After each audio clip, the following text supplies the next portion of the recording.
So I'm at Pepsi. And my first job was, at the time, Pepsi had 3 restaurant divisions: Taco Bell, KFC, Pizza. Totally upmarket and beautiful products. Fantastic. And I was responsible for everything that was delivered. I soon got IT to report to me. And it was fantastic being at Pepsi. I'd come from Marks & Spencer. Marks & Spencer did everything longhand. Risk-averse, cautious, we did everything longhand. There was no shortcuts. But if you were learning, it taught you everything longhand. So I knew how to make shortcuts. I knew the implications. I knew how to do it. And I go to an organization that wanted me for being me, not for being who they wanted me to be. I'm on the board, 7 of us on the board. In those dark days, it was 7 men. And I was a Brit, the EMEA division. Every 90 days, you can earn 60% of your annual salary for absolute stretch objectives. If you've got 9 out of 10, you've got nothing. You've got 10 out of 10, yeah, son of immigrants, I'm there. I am there. I am the most focused individual you've ever met in your life. And I'm driving my team to destruction because failure is not an option. My first 9 months, I never missed a bonus. 7 days a week. 14, 15, the elongated day. You wanted to work for me, you knew the score. We're going to win. And we're going to win every single time. I wasn't perhaps as alert, didn't have the emotional antennae that perhaps I've got today. I was just seriously focused. Not realizing I was slowly but surely pissing off all my board colleagues. I'm the smart aleck who never misses a deadline. We're going to win every single time. And we went to a particular board meeting where the chief executive said, we've got an opportunity to put the largest pizza restaurant in Europe is going into Leicester Square. Who'd like to pick this up? I hadn't noticed that everyone was sitting on their hands and staring at their shoes. I couldn't take the silence. I'll have it. And Larry Cates, the chief executive, said, René, I'd just like you to think again. Can you honestly take this on? You know your cup runneth over. You're driving your team very hard. No, I'll have it. Well, I want to ask you a second time. And I hadn't seen that all my colleagues on the board were sort of avoiding eye contact. I took it. And as far as I was concerned, yeah, I knew we were full. But we're going to do this. It's high profile, it's visible. The Americans are watching it. And I want to win. Took it on. We'd never done a restaurant implementation. Don't care. Can learn it. Started driving. Drive. We were way ahead of schedule. We're about 6 weeks ahead of schedule. It's 22 weeks you're given. From buying it to the doors opening. We're 6 weeks ahead of schedule. Then some workman puts an axe through a cable. We're stuffed. It's not going to happen. The next board meeting, I've got to report back. We're stuffed. I've never seen such jubilant colleagues. These guys were waiting for this. And you know when you just realise you've walked into the trap? Old smart-ass, Mr. Know-it-all, this is comeuppance. I can't remember anything else being on the agenda. All I remember, Larry said, look, before we start, René, do you want to give us an update on Leicester Square? I said, well, gentlemen, you do realise. He said, no, speak up. And they're just leaning back, cracking fingers and waiting.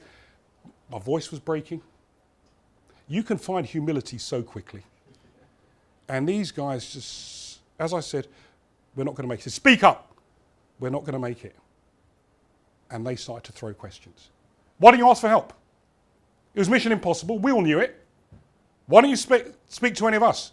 We've got the people who've done it many times. Who the hell do you think you are anyway? It's about time this happened to you. And it went on. I'm talking to you now, I can feel it. 30 minutes of abuse. And I just sat there and took it. As I'm talking to you, I can feel it. I never forgot it. And when it finished, it's just, in the end, Larry pulled them off me. I was mauled to pieces. It's not the way to learn, but boy, did I learn it. And just as we're about to leave, Larry said, stop. He's learned his lesson. Gentlemen, we're a team. Cabinet responsibility. As we go out that door, nothing's mentioned about this, we're a team. You got his back. It didn't make me feel an inch better. I ran down to the stairs, and my PA used to sit outside my office, and next to her desk, I used to keep a leisure bag. There was a leisure centre, I keep a sports bag. And all my kit in, I just picked up the kit, ran down the stairs, ran across the road, got changed, jumped into the swimming pool. Why? I was burning. I was burning. And I was close to tears. So I just started swimming. Length after length after length, and then there was a man, an older gentleman, floating on his back. I head-butted him as I was swimming. And he stood up, and he looked at me. I said, I'm so sorry. He said, you must work for Pepsi, and walked out the pool. So I ran after him. I got into the changing room, and he's getting changed. I said, how did you know I work for Pepsi? And he reached into his bag, he took out a business card. He said, if you really want to know, call me tomorrow at lunchtime. But you better be prepared to take me to a restaurant of my choice, send a car for me, and you're paying for everything. And I got home, burning sensitive, but I'm intrigued by this. The following day, couldn't resist it. I called him. I said, Donald. He said, is that René? I said, yes. He said, Le Gavroche. I'd never heard of the Le Gavroche. But I knew from the sound of it, this was reassuringly expensive. So, will you send the car? Send the car. So I get along to the Gavroche, and he's there. And it's obviously one of his watering holes. I know nothing. It's the first time I've been to one of those really top drawer restaurants where the only menu that has prices on is the person who's booked it, the host. So I've got a glass of water and some bread, and he's eating everything. Like everything he's eating, I'm going down looking, how much? And he's got a taste for fine wines, and I'm looking, it's just incredible. But something happened. As he was eating, he was prodding, poking, cajoling, coaxing, getting stuff out of me. By the time I'd finished eating, he said, right, here's where you are. You're not a manager anymore, you're a leader. I met with Donald for 3 years, every lunchtime, different restaurant, sent the car, paid the bill, but I realised I was investing in me. This was the best money I ever spent. He was amazing.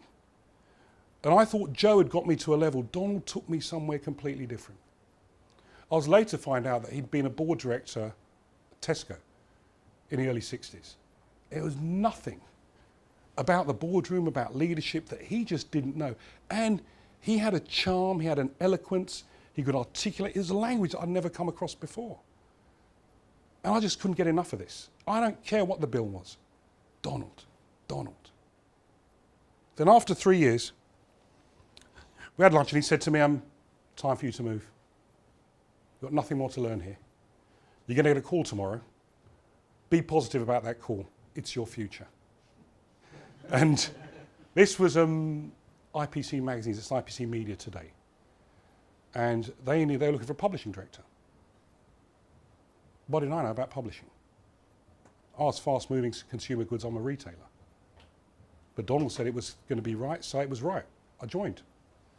I remember when I joined, Mike Matthew was the chief executive. Me and him just hit it off. And I'd learned a lesson from Donald.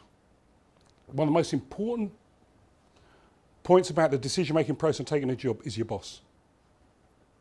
That relationship is key. We all know the research. 90% of us resign from our bosses, not the organisation.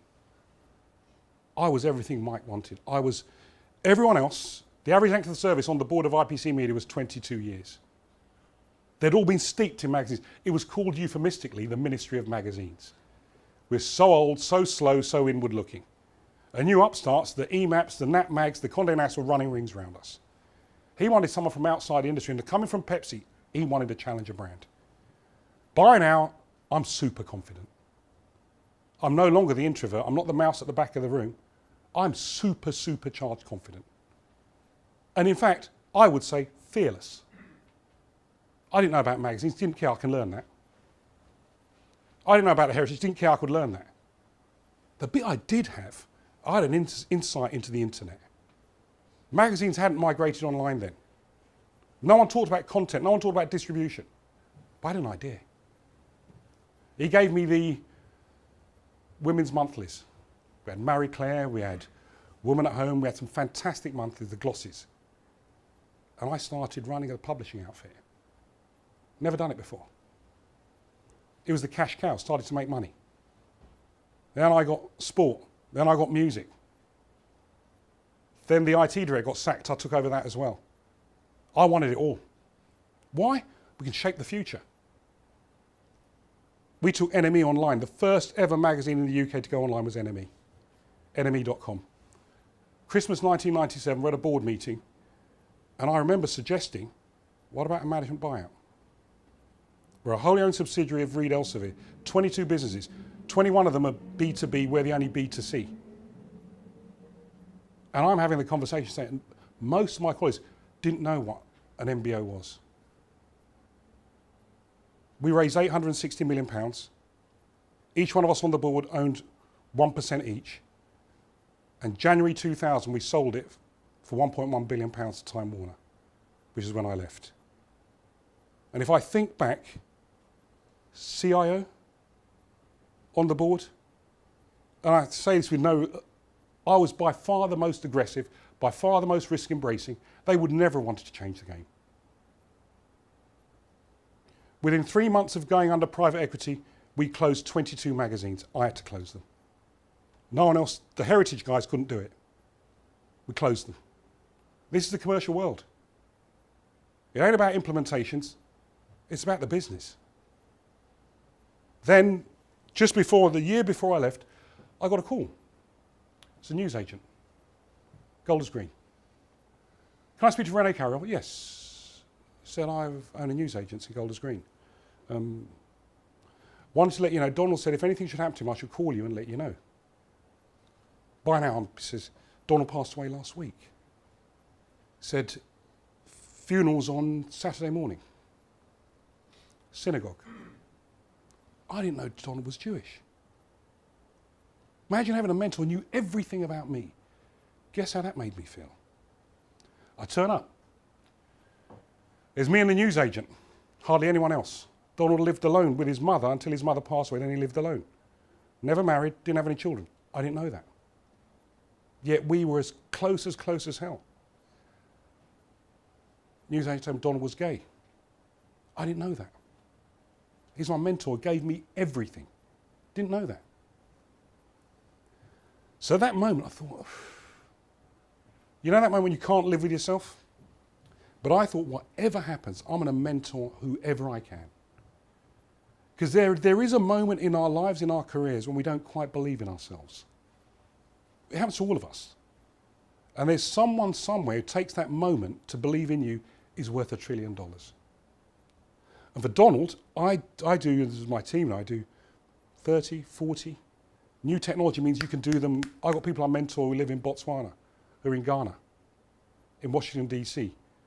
There's no limit to what you can do now. And the legacy of Donald will live with me forever. I can't tell you how powerful that mentoring relationship can be.